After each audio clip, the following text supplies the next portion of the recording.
Bu köynəkdən bu ləkə necə çıxacaq? Həm də rutka ləkəsi.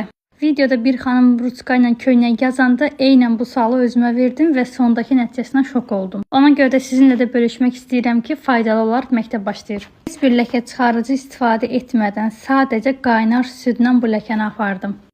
Köynəyin üzərinə qapqaynar südü tökürsünüz, gözlədirsiniz və köynək tərtəmiz olur.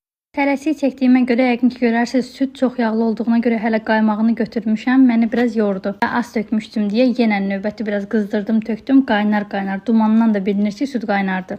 Köynəyin üzərinə çıxacaq qədər tökürsünüz südü, gözlədirsiniz. Xanım təkcə bir layını, köynəyin bir layını südün içində isladırdı, mən hər iki tərəfində islatdım deyə süd çox apardı. Sonunda da biraz əlimlə ovdum və nəticə həqiqətən də möhtəşəm. Amma həmin xanım heç olmamışdı, videonu dayandırmamışdı, elə birbaşa süddən çıxartdı, tərtəmizdi. Mən yəqin ki, süd yağlı olduğuna görə və köynəyi bütöv bastırdım.